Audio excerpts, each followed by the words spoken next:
घटना आहे शिक्षिका संजू बिश्रोईची। शिक्षिकेने लेकीसह स्वतःला पेटून घेतलं। पती आणि मित्राकडून शारीरिक छळ, सुसाईड नोटही सापडली। ग्रेटर नोएडाच्या नक्की हत्याकांडानंतर राजस्थानमधून एक संतापजनक बातमी समोर येत आहे। जोधपूरमधील पीडित महिलेनं सासरच्या मंडळांकडून होणाऱ्या हुंड्याच्या छळाला कंटाळून आत्महत्या केली। महिलेने स्वतःला पेटून घेतलं, तर निष्पाप मुलीलाही पेटून घेतलं। यात दोघांचाही मृत्यू झाला।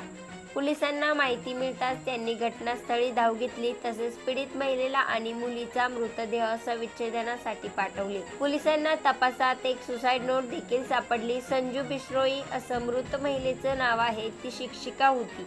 ही धक्कादायक घटना जोधपूरच्या डागिनवास पोलीस स्टेशन हद्दीतील सरनाडा गावात घडली। पोलिसांनी दिलेल्या माहितीनुसार संजू शुक्रवारी दुपारी शाळा सुटल्यानंतर घरी परतली। तिने लेकीला जवळ घेतलं, अंगावर पेट्रोल ओतून घेतलं, त्यानंतर तिने स्वतःला पेटून घेतलं। यात मुलगीही भाजली गेली। घटनेच्या दिवशी पती, सासू सासरे घरी उपस्थित नव्हते। परिसरातील नागरिकांनी धूर पाहून कुटुंबातील सदस्यांना माहिती दिली।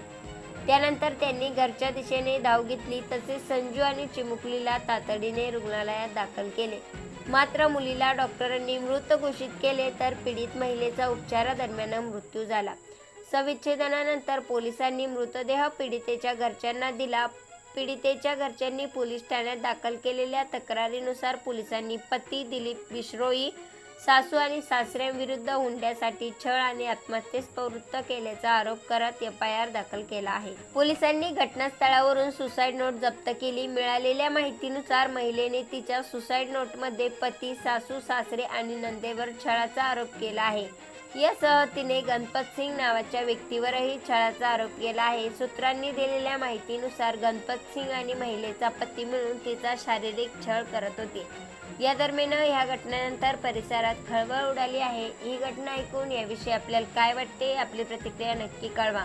आणि ह्या यूट्यूब चॅनलवरती तुम्ही पहिल्यांदा आला असाल तर चॅनलला सबस्क्राईब करून बेल आयकॉनवरती प्रेस करा आणि अशाच येणाऱ्या नवनवीन व्हिडिओचे नोटिफिकेशन मिळवा। धन्यवाद।